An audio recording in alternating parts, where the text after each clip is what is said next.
Hey guys, it's Andrew from Cardinal Kia. In this video, we're going to do a button-to-button walkthrough of the all-new 2023 Kia Sportage. I have in front of me here an X-Line all-wheel drive in jungle green. Let's get started. Okay guys, so this is the all-new 2023 Kia Sportage. So this is a brand new generation of Sportage. And this particular one is a brand new trim level called the X-Line all-wheel drive. So there are two different X-Lines, the regular X-Line and the X-Line Limited. So both of them are going to share the same look compared to the other trim levels, but this one has a few key differences that it doesn't have, which the Limited does. And what we're going to do is we're going to start with the X-Line design elements, and then we're going to move on to outside features, and then we're going to head inside. So starting on the front here, we have those beautiful LED boomerang daytime running lights, and in this one, it's the reflective LED style headlights instead of the projection ones. And there are no fog lights that would normally be down in the bottom here compared to the Limited. But on the outside, everything else is going to be the same. So this has a specific different gloss black grille than the other trim levels. The bottom of the bumper is a different style. I am going to try to put a picture up so you can see the difference compared to the other Sportages. Even being a mid-trim level, you get 19-inch alloys that have gloss black and machine finish in them. And these are running on Michelin All Seasons that are 235, 55, R19. This has the gray plastic molding. And we have a little garnish piece at the bottom to match the part on the front of the grille. This has the gloss black mirrors with the LED signal repeaters in the side. And then you'll see we have the dark chrome that goes around the belt line here. And a nice little design at the back. And this does have the gloss black bridge type roof rails. And on the back, the lower bumper is also different to kind of match the front. And again, I'll put an example up to see the difference between the other ones. This is also powered by a naturally aspirated 2.5 liter inline 4-cylinder, and it's paired with an 8-speed automatic transmission. And then for just general outside features, we have a camera that's up at the top there, and that is for your lane keep with lane follow assist. Your wiper arms on this car are actually tucked up underneath the hood a little bit, and I do have videos on how to properly raise those, so don't try to lift them on their own because they will make contact with the hood. Again, we have the beautiful LED daytime running light in the boomerang style. Up at the top here, we have our regular incandescent turn signals, and then we have the reflective LED headlights. So that's going to be for your low beam and your high beam. And this is what it looks like with the low beam on, which is in the middle here. And then although this might look like it's moving on the camera, this is not moving at all. It's just because of the camera. And then the lower part here, this is where your high beam would come on. And that's what your turn signal looks like. And it's also in the side mirrors. We do have a spot for a tow hook in the front. And for forward safety, this does have the forward collision avoidance assist that will do its best to try to avoid running into another vehicle or pedestrian in the right situation.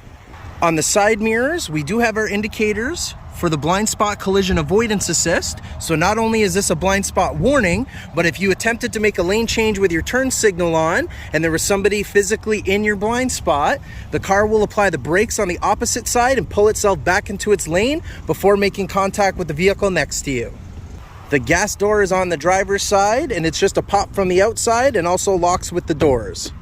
And for your beautiful taillights, it's a combination of LED for the taillights. You'll have an incandescent brake light and an incandescent turn signal light. We have our LED third brake light at the top here, and we have a shark fin style antenna that's body colored. And then you'll notice that at the bottom of the window, there's no wiper blade there now. So what they've done is they've gone and tucked it up underneath the spoiler so that it's not exposed to the elements.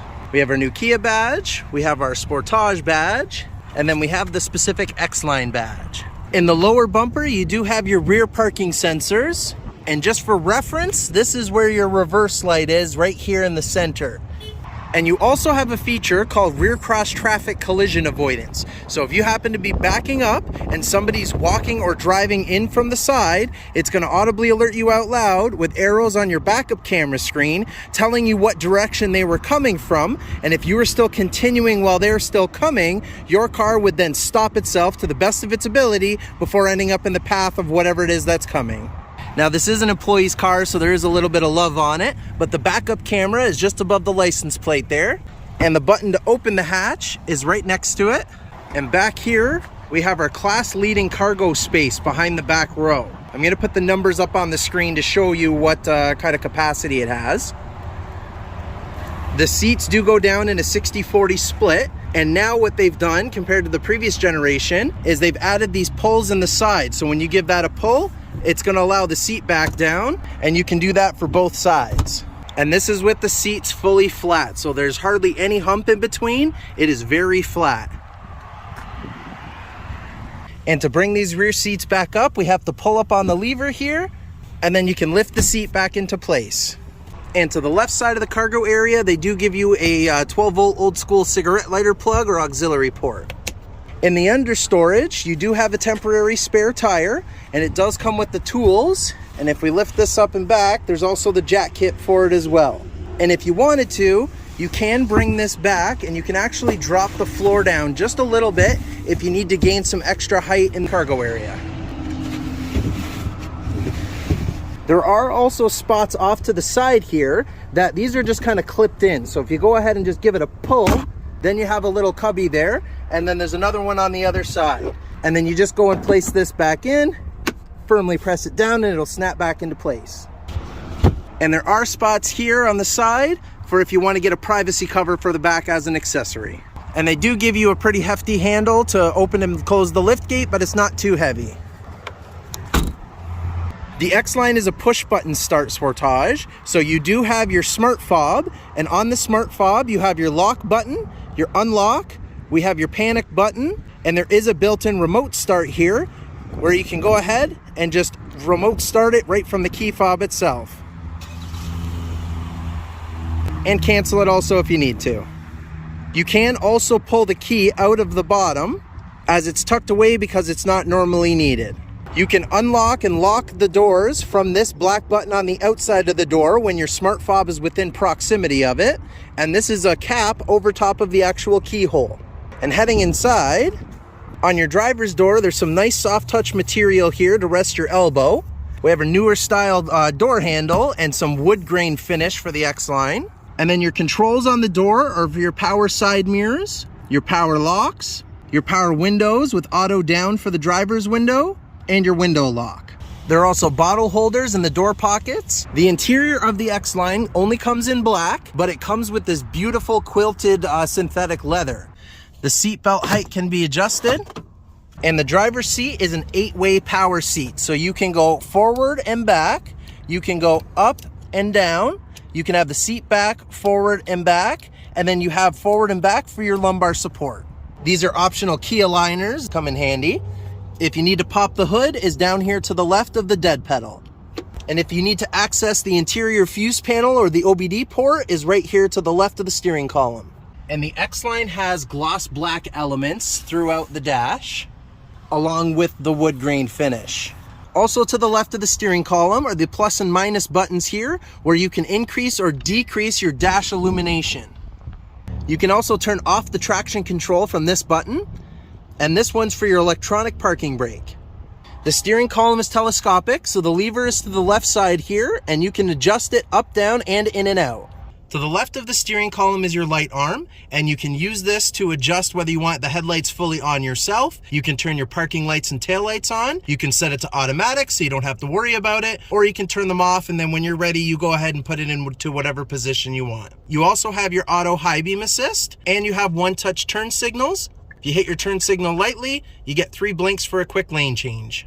And to the right of the steering column is your wiper arm to control your front and rear wipers. And anytime you go to adjust the position of this, it's going to come up in the instrument panel just to let you know what position you're putting it in to take the guesswork out of it. And that also works the same for the headlights as well. On the left side of the steering wheel here, we have mostly our multimedia controls. The top left button is your voice recognition button. Now, there is no Kia voice recognition in the regular X-Line all-wheel drive, but if you were to hook up for Android Auto or Apple CarPlay, this would then become your Siri button or your Google Assistant button. The mode button lets you switch between your different media modes. We have our volume control up and down, and if you push that in, it mutes the sound altogether. The up and down on the right will cycle through your saved radio presets or next and previous if you're listening to a phone or a USB drive. We have our answer button for the phone, and instead of the hang up button, they've now given you a custom button, and when you press it, it comes up on the infotainment screen to ask you what function you want this button to do. In the center, we do have our nice Kia emblem and of course your horn. On the right side of the steering wheel, we have our cruise controls on the far right side here. The top right button is used to turn your cruise control on, or if you press and hold it, you can use your speed limiter option. This button down here would be to turn on and off your lane keep or your lane follow assist. The buttons above it, I call it the sheet of paper button or the menu button. The up and down and OK is to control all in your instrument panel. Okay, so this is the new instrument panel screen. No more analog gauges, everything is basically digital. So we kind of have like an outer screen here and then an inner screen, all with vital information. So on the left-hand side, we have our digital speedometer. We do have our fuel gauge and the symbol to remind you that the gas door is on the driver's side. We have our RPMs here, and then you do have your engine temperature in the bottom right corner. On the screen in the middle right now, this is the lane safety screen to let us know that our lane keep is on. That will also work with the lane follow assist as well. We have our distance to empty at the top. Top left, we have whatever gear we're in. Bottom left is a little speed limit sign to remind you of the speed limit of the road you're on. You have your odometer and the outside temperature. The little A symbol there is for your idle stop and go system to let you know what the status is of it. We do have our driver attention warning system. There are some different trip counters. You can go and adjust individual user settings. Under driver assistance is where you can adjust the safety features. And there is one more safety feature running in the background called the safe exit warning. You can also go in and change your different units. We do have our all-wheel drive screen and your tire pressure monitoring system. And also, when you go to turn the vehicle off and open your driver's door, it is going to remind you to check your rear seats, and that's the rear occupant alert. The X-Line all-wheel drive does have the 8-inch infotainment screen, and you do have some touch buttons on the outside, so you can enter in your radio, your media, another custom button where you can choose what function you want that button to do. We have your volume knob, and it's power for the radio if you push it. To the right, we have our seek and track for the radio, or next and previous for your phone or USB drive. You can enter the setup. And the right knob you can use to fine-tune your radio station. Choose a file from a USB drive, and when you push it in, it's enter to select what's highlighted on the screen. And there is a little button here, which is a reset for this screen, if you press and hold it for 10 seconds. This is the home screen in the middle. At the top, we have our date and time. You can enter the menu in the top left. To the left side here in the middle, we have whatever media is playing. So right now we happen to be on the FM radio. On the right-hand side, you have the ability to wirelessly connect to Android Auto or Apple CarPlay. And when it's connected, you're going to have an option at the top that says Android Auto or Apple CarPlay. And at the bottom, you'll have a shortcut to the last map app that you used.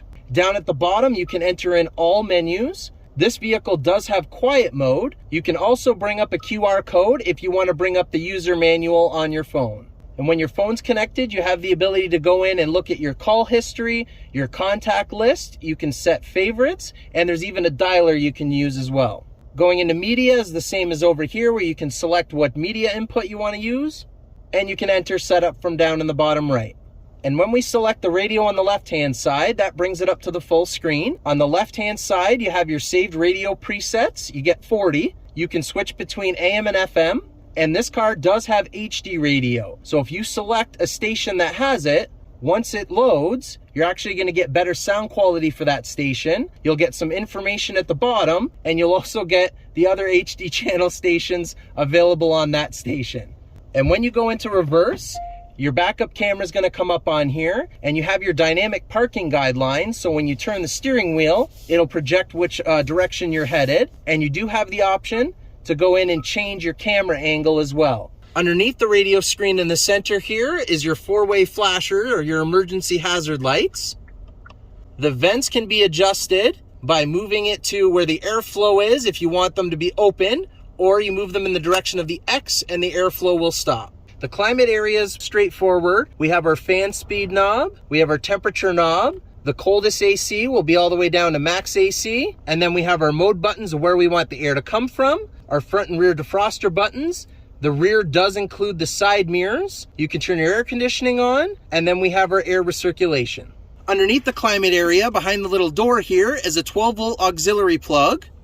In the center, there's a USB port that will support a USB flash drive from the computer with MP3 songs on it. And if you're using a phone that maybe doesn't have wireless projection for Android Auto or Apple CarPlay, you can still plug into that port. This is the wireless charging pad down here, and there are vent holes to help keep your phone cool. And when you place your phone in there, the light will come on to let you know it's charging. And if you forgot your phone in here and you went to go leave the car, it will ping on the instrument panel to remind you to take your phone with you.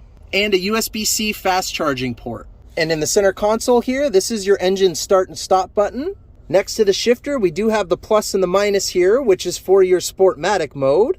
Underneath the shifter, we have our drive mode knob, and you can switch between normal, sport, or smart mode. And when you press it in, it becomes the terrain mode knob, and you can switch between snow, mud, or sand mode. To the left of the knob is your downhill brake control. Under that, you have your auto hold button. This would be to turn off the idle stop and go system. This P button here is to turn on and off your rear parking sensors. And this P button allows you to view your backup camera without being in the reverse gear. And to the right of the shifter, we have our 2 heated front seats, and that's high, medium, low, and off. And then your heated leather wrapped steering wheel on or off. And under that is our cup holder area, and you can tuck your cup holders away.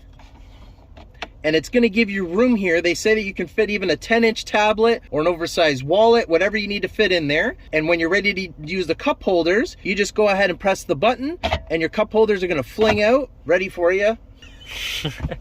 Ready for you? Ready for action. Okay. And when you're ready to use the cup holders, you press these buttons and they'll fling out for you. And under the cup holders, under your elbow, there's some storage area. And on the front passenger side, it is a manual seat, and you have the lever for the seat back, the bar down in the front to bring it forward and back. And then here you do have your glove box to store all your manuals. And for the rear seat passengers, the child door locks are down here in the side. They have their own window controls, and there's a bottle holder down in the door pocket. There is tons of room for rear seat passengers in this vehicle. Behind each of the front seats, there is a pocket. Behind the center console, there's vents and a little cubby underneath it. The middle of the rear seats do come down to expose an armrest with some cup holders. And you can use the lever that's on the side here if you want to recline the rear seat back a little bit so you don't have to be upright your entire drive. Now in use, you do have a spot here that you can tuck your seatbelt so it's not clanging around. There is a light in the ceiling for the rear seat passengers you can turn on and off. And there are holy you-know-what handles for each door basically. And this one has a little hook. This has a standard rear view mirror with the little tab. And up in the ceiling, right now the button is pressed in, so when we open the door, the lights come on. This is for the door light. When we close it, they go out. This is the room light to turn on all the lights without opening a door. You just have to turn it off afterwards. And right now the passenger airbag light is lit because there's nobody sitting in the passenger seat. But if there was, this would be off. And behind the visor in the ceiling, we do have our little vanity mirror. A little light in the ceiling. And if you happen to forget to turn the light out and you close the visor, it will hit the button and turn that off for you. And don't forget that these visors are unhookable and they do slide. They're extended.